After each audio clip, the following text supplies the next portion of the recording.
जय श्री कृष्ण। राधे राधे। भाई जी चरितामृत पृष्ठ संख्या 144।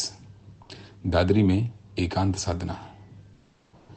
श्री भाई जी की एकांत साधना की लालसा पुनः तीव्र हो गई। ऐसा निश्चय कर लिया था कि कल्याण का विशेषांक गीता तत्वांक निकालते ही कहीं एकांत साधना के लिए जाना है। उन दिनों कार्यालय में जाकर बैठ जाने पर भी मन साथ न रहने से कोई संपादन का कार्य नहीं कर पाते थे।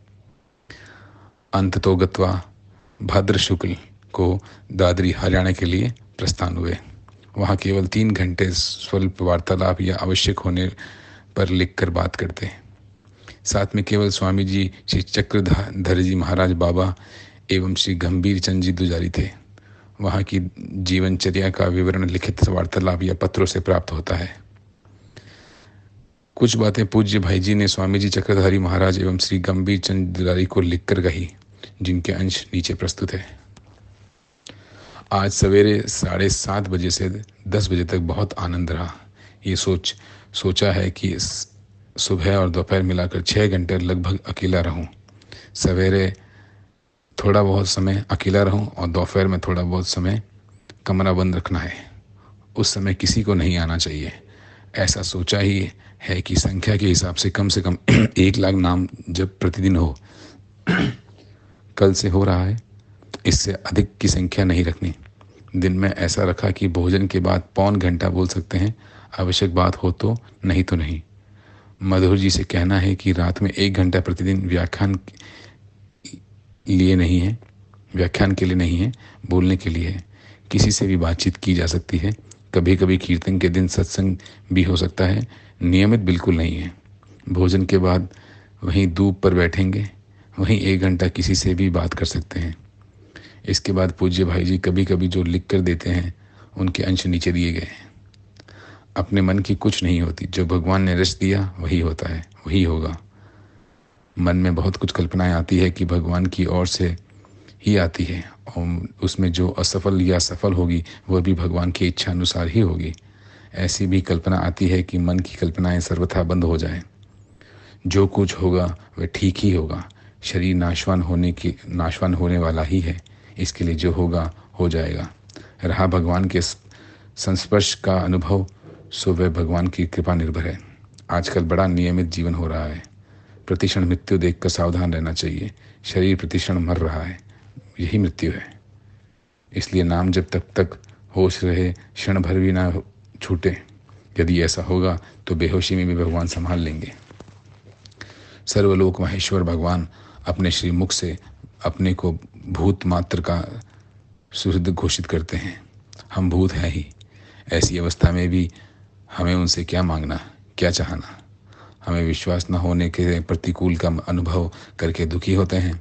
विश्वास होने पर सर्वत्र सर्वदा अनुकूलता के दर्शन होते हैं। जहाँ नृत्य अनुकूलता है वहीं नृत्य आनंद है। भगवान के सहृदय होने पर, विश्वास होने पर जगत के सुखों की चाह रहती है और दुखों की परवाह मिट जाती है। बीच में उठने से कई दिनों का किया हुआ कार्य कुछ खराब हो जाता है। ना बैठा जाए तो दूसरी बात है। इसलिए बहुत ही सीरियस स्थिति ना हो तो नहीं उठना चाहिए। केवल जब होता तो दूसरी बात थी। ना मालूम किस समय क्या हो, बीच में उठा दिया जाए तो बड़ा हर्ज हो सकता है। ये सत्य बात है। कई बार कुछ भी नहीं होता, परंतु कई बार बहुत ही सीरियस स्टेज में रहता हूँ। किसी दिन फालतू ही बैठना पड़ता है, परंतु ना मालूम किस समय क्या हो, कुछ भी निश्चित नहीं है। एक साधना है, घंटों कुछ नहीं होता है तो बहुत दुर्लभ होता है। ये कागज फाड़ डालिए, ये बात प्रचार की नहीं है। यदि भगवान हमारी चिंता करें तो ये सिद्ध होता है कि हमारी चिंता का कोई कारण तो है। जब भगवान हमारे हैं तो चिंता का कारण क्या है, कहाँ है। भविष्य की चिंता ना करके वर्तमान में जैसी कुछ भगवान की प्रेरणा मन में मालूम हो वैसी चेष्टा करनी चाहिए। बस चेष्टा मात्र। भविष्य में जो रचा हुआ है वह हो जाएगा। मेरा कोई लक्ष्य नहीं है। पता नहीं मन में कल क्या चाहेगा।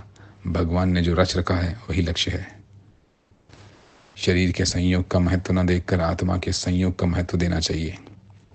एतएव यदि भौतिक शरीर से प्रेमियों को परस्पर अलग रहना पड़े और आत्मा का संयोग सच्चा हो तो अलग होने पर भी रोज मिलन हो सकता है।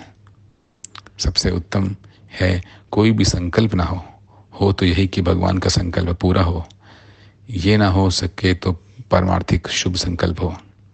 चिंता तो बस एक भगवान चिंता की होनी चाहिए।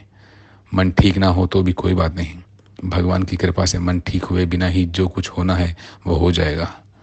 मन ठीक करने की ज़रूरत होगी तो कृपा उसे भी अनायास ही ठीक कर लेगी। आप ये निश्चय कीजिए कि हम लोगों के ऊपर भगवान की बहुत बड़ी कृपा है।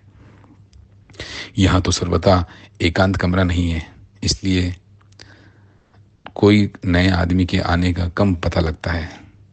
यदि बिल्कुल एकांत हो, दूसरा प्रवेश करे ही नहीं, तब तो बहुत जल्दी पता लग जाता है।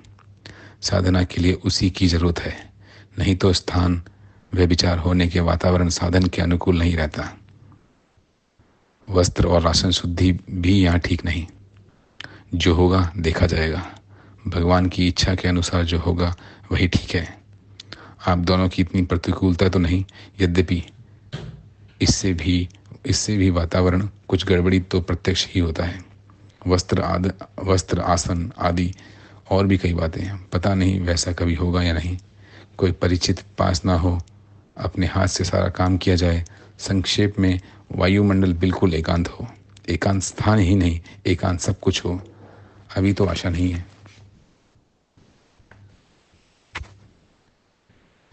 डालमिया दादरी। परम पूज्य श्री जयदयाल जी गोविंद का श्री चरणों में सादर प्रणाम। कृपा पत्र कल मिला। तीर्थ यात्रा स्पेशल ट्रेन कलकत्ते से कार्तिक कृष्ण को छूटने का अनुमान लिखा, सो आनंद की बात है। तीर्थ यात्रा की इच्छा रखने वाले भाइयों के लिए यह स्वर्ण संयोग है। सत्संग, संत दर्शन तथा तीर्थाटन का पूरा लाभ हो, सो भी 3.25 महीने का। वे भाग्यवान पुरुष स्त्रियां होगी जो स्पेशल ट्रेन में जाएगी। मेरी समझ में बहुत अधिक संख्या यात्रियों की हो जाएगी तो कुछ कठिनाई अधिक होगी। साथ में कम से कम एक सुयोग वैद्य तथा एक उनके सहकारी आवश्यक औषधि आदि सहित अवश्य रखने चाहिए। यात्रियों के खान पान, शयन आदि के साधन नियम भी अच्छा हो तो ठीक है। यात्रियों को जितनी कम आवश्यकता होगी उतना ही सुविधा ज़्यादा होगी और स्वास्थ्य भी ठीक रहेगा। डॉक्टरी पद्धति के अनुसार आकस्मिक घटनाओं के समय पर काम में आने वाली सामग्री भी यथा योग्य साथ में रहनी चाहिए। गाड़ियों में डिब्बों में लाउड स्पीकर लग जाएं और नियमित व्याख्यान सुनने का प्रबंध रहे तो उत्तम है।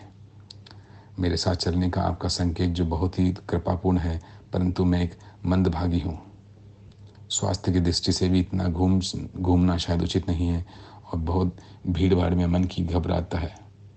पूज्य मां जी तथा सावित्री जी माँ जाए तो उत्तम है। मां जी की तो इच्छा भी है, मैंने लिख भी दिया है। पत्र में आपकी बढ़ाई और अपनी लघुता नहीं लिखता। मुझ में तो इतने दोष भरे हैं कि उन सबको तो मैं लिख भी नहीं सकता। आपके बाबत कुछ नहीं लिखता हूँ, वह भी एक प्रकार से स्तुति में आपकी निंदा ही हो जाती है। और अपने लिए जो रोज लिखता हूँ वह तो एक प्रकार से प्रशंसा पाने के लिए होती है। स्वामी की सेवक हितता सब, कुछ निज साईं दुहाई। निज मति बुला तीली देखी भाई, अपनी ही दिसी गुरु आई। आपने मेरे जिन आदर्श गुणों के नाम गिनाए हैं, सो ये तो आपकी शुभ दृष्टि के फलस्वरूप आपको दिखते हैं। मैं क्या लिखूं।